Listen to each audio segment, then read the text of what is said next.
Le secret pour perdre du gras tout en gagnant du muscle et de l'énergie sans perdre de temps, pas la diète militaire, c'est pas la diète cétogène, ni la diète paléo, ni la diète carnivore, ou encore la monodiète. Le secret, il n'est pas dans une diète, et j'irais même jusqu'à dire qu'il n'est pas dans une méthode, mais dans ta compréhension de cette méthode.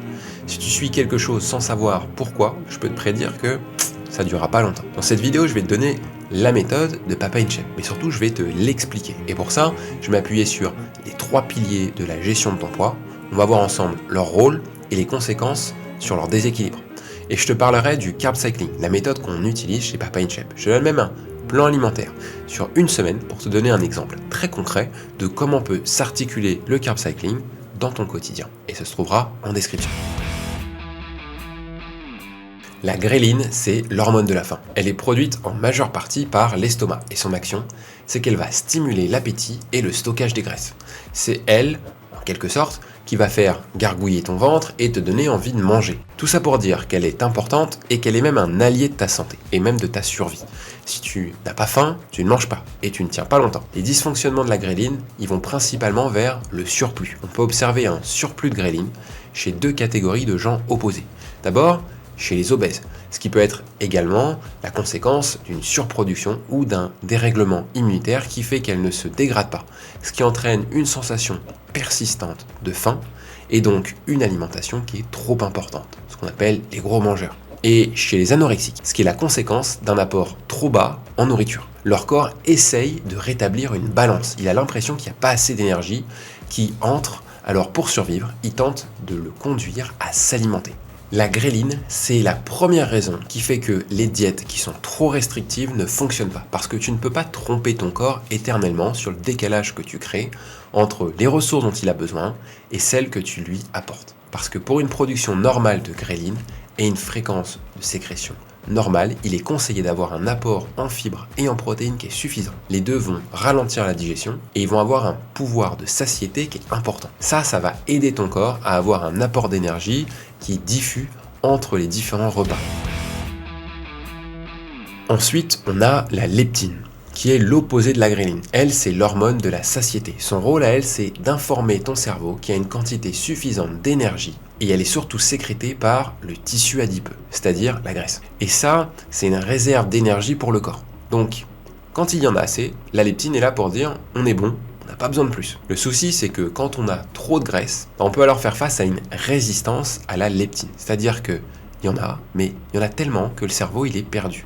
Alors le message de la leptine, il est un peu effacée et elle ne remplit plus son rôle. Tu auras compris que la gréline d'un côté et la leptine, elles agissent en symbiose. C'est l'équilibre leptine-gréline qui va compter dans la régulation de ton appétit et la régulation de ton poids. Et c'est un équilibre qui peut être fragile. Dans notre société d'abondance, on est généralement plus dicté par le rythme de la société que réellement par notre faim. Encore plus quand on a un train de vie qui est très intense. C'est pourquoi perdre du poids, c'est pas forcément manger moins, c'est surtout manger mieux. Tu l'as déjà entendu, c'est en termes de qualité évidemment, c'est aussi en termes de concentration et de conscience quelque part. Manger en conscience, c'est un terme que tu as déjà entendu. C'est aussi prendre le temps de manger, c'est prendre le temps de prendre compte de ce que tu vas manger sans faire autre chose, sans aller trop vite pour que ton corps lui puisse détecter ce que tu lui apportes sans être parasité par d'autres informations. Mais il y a aussi avoir faim en conscience. C'est quelque chose qu'on enseigne énormément à nos Papa In Shape, c'est d'écouter sa propre sensation de faim et de choisir d'agir ou pas en conséquence. J'en parle en dernier parce que c'est la plus célèbre. Alors, disclaimer, l'insuline, ce n'est pas le diable, c'est une hormone aussi. Elle est produite par le pancréas et son rôle c'est de faire baisser le taux de sucre dans le sang, la glycémie, pour qu'elle reste stable. La glycémie, c'est un énorme enjeu pour notre santé. Et le métabolisme de l'insuline, il en fait partie déjà parce que une glycémie trop élevée, c'est une maladie. Ça s'appelle le diabète. Ensuite, parce que l'insuline, pour faire baisser la glycémie, elle envoie bien ce sucre quelque part. D'abord, elle l'envoie dans les muscles. C'est une véritable réservoir d'énergie. Le foie, c'est le second réservoir de glycogène du corps. Il est beaucoup plus petit et c'est celui qui peut être modulé très facilement avec les différentes hormones. Enfin, la graisse, c'est pas le réservoir privilégié parce que ça nécessite de transformer le glucose en graisse. Le corps, il est économe, donc il ne fait ça que si les muscles et le foie ont leur stock déjà bien rempli. En termes de répartition, les muscles, ça peut absorber environ 70% du glucose sanguin. et le foie 30%. La limite de stockage, elle dépend un peu de chaque individu. L'insuline, elle est centrale dans notre gestion de la glycémie et dans notre composition corporelle en fait. Elle est sécrétée dès que la glycémie augmente. Et la glycémie, elle augmente à chaque fois que tu manges des glucides. Que ce soit du sucre, des gâteaux, des pâtes, du riz, des fruits, elle augmente et ton corps, il sécrète de l'insuline. Ce qui peut changer l'intensité du pic de glucose et sa réponse. C'est la quantité de glucides que tu vas manger. Et je veux vraiment attirer ton attention sur le fait que l'augmentation de ta glycémie et la réponse de l'insuline de ton corps, quelque chose de parfaitement normal, de sain, de nécessaire pour ta santé et pour la gestion de tes ressources. L'absence de sécrétion d'insuline, c'est une maladie aussi. Ça s'appelle le diabète de type 1. Le problème, c'est pas la présence des pics de glycémie, c'est leur fréquence. On ne devrait pas te montrer le pic de glycémie d'un hamburger, mais plutôt les pics de glycémie tout au long de la journée. De ton petit déjeuner sucré avec des pâtisseries, puis de ta collation sucrée de 10 heures avec ton café, puis de ton hamburger ou de ton déjeuner du midi avec du pain, du goûter que tu partages avec ton enfant, puis de ton dîner et du petit bonbon ou des pop-corn que tu vas pouvoir prendre avant d'aller te coucher. Tous les jours, pendant 20 ans. Je force le trait, mais là, effectivement, l'insuline, ça va devenir un problème. Parce qu'elle est sécrétée trop souvent, que ton corps y est trop souvent confronté, et que comme pour la leptine, il va se retrouver désensibilisé et perdu. Ça s'appelle le diabète de type 2. Comme pour les dérèglements possibles de la gréline et la leptine, un levier fort pour avoir une sensibilité à l'insuline qui est saine, et qui va t'éloigner à la fois du diabète et du surpoids, c'est ton hygiène de vie. C'est-à-dire la qualité de ton alimentation, la fréquence de tes repas, la présence de protéines et de fibres, comme je le disais, et bien sûr, l'activité physique, parce qu'elle contribue activement à ta bonne santé. Maintenant, quel bouclier présenter à ces dérèglements? Que ce soit en prévention ou en réaction à ces déséquilibres, chez Papa In Shape, on utilise le carb cycling, c'est-à-dire l'alternance des jours riches en glucides, modérés en glucides et faibles en glucides. Parce qu'il s'agit d'une méthode, d'un protocole où il est interdit d'interdire. En fait, aucun aliment n'est banni. L'intérêt, il est dans la cohérence entre tes besoins et tes ressources.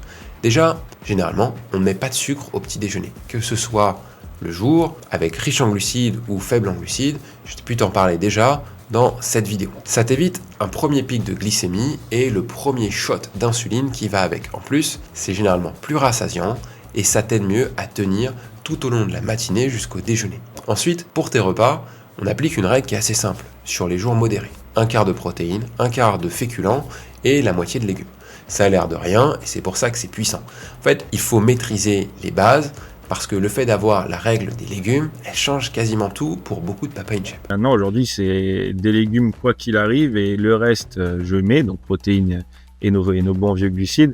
Mais si sur un repas, j'ai pas mes glucides et qu'on n'en a pas du tout à la maison, c'est c'est pas très très grave. T'as plus de fibres, t'as plus de volume alimentaire et t'as moins de calories. Perdre du gras, c'est pas forcément manger moins. C'est parfois manger plus, mais surtout manger mieux, encore une fois. Un jour modéré, c'est un jour normal. C'est-à-dire un jour où tu travailles, un jour où tu es occupé, un jour où tu es actif. Tu peux même avoir un entraînement. Pas de souci, c'est un jour où tu as les ressources qu'il te faut. Pour le jour riche, tu réserves un repas pour lequel tu vas changer les proportions de l'assiette. Mon conseil, c'est de toujours garder les protéines comme une constance. Et le mot riche, il va concerner les glucides. C'est peut-être quelque chose qui peut être comme des lasagnes, une pizza, un burger. En fait, healthy ou pas healthy, contrôlé ou au restaurant, l'important c'est de l'avoir planifié et c'est d'en profiter pleinement.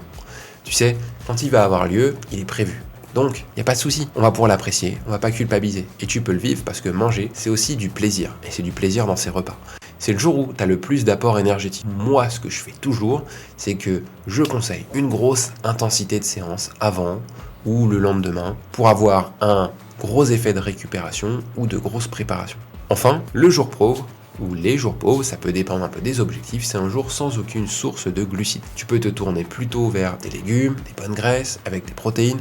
L'idée est que ce soit plutôt un jour de repos ou de séance à intensité faible ou modérée. En tout cas, une journée où tu n'as pas un besoin en énergie important.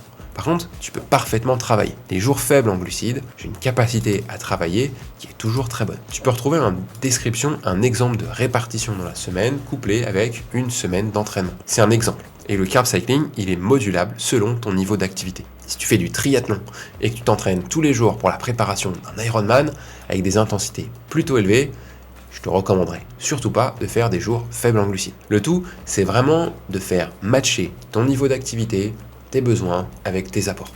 Et c'est concentré sur les apports en glucides, parce qu'ils sont la source d'énergie privilégiée de ton corps et celle qu'il métabolise le plus vite. Maintenant, pour conclure cette vidéo, comme on a pu le voir, notre métabolisme, notre composition corporelle, la capacité de notre corps à gérer les ressources qu'on lui apporte, dépend en majorité de 3 hormones, la gréline, la leptine et l'insuline. J'entends par là qu'on a besoin que ces 3 hormones soient présentes en quantité nécessaire et suffisante pour fonctionner correctement, et ne pas stocker trop de gras. On a pu voir que le suivre un régime restrictif, voire très restrictif, n'a rien de physiologique, et n'aura aucun impact sur le moyen et long terme. Par aucun impact, je veux dire aucun impact positif. Rien à voir avec un métabolisme qui se casse ou un corps qui se met en mode famine. C'est surtout par rapport à la gréline qui va nous conduire à manger plus et possiblement à manger trop. Je t'ai également parlé de l'insensibilité à la leptine qui peut arriver à partir d'un taux de masse grasse qui est trop important. Enfin, je t'ai aussi expliqué le rôle et la nécessité de l'insuline ainsi que les risques métaboliques de la perte de la sensibilité à cette hormone. Maintenant, je t'ai même présenté le carb cycling, qui a déjà permis à plus de 6000 papas de se transformer physiquement et mentalement en perdant le gras qui les empêche d'être ceux qu'ils voulaient. Tu peux retrouver le guide du carb cycling complet en description. Et si tu veux aller plus loin pour personnaliser ton propre carb cycling, nous, on recherche des hommes qui sont nés entre 1955 et 1987, qui désirent être accompagnés personnellement par un coach Papa in Shape. Si c'est ton cas, clique sur le lien qui est épinglé dans les commentaires et réserve tout de suite une consultation offerte avec l'un de nos coachs.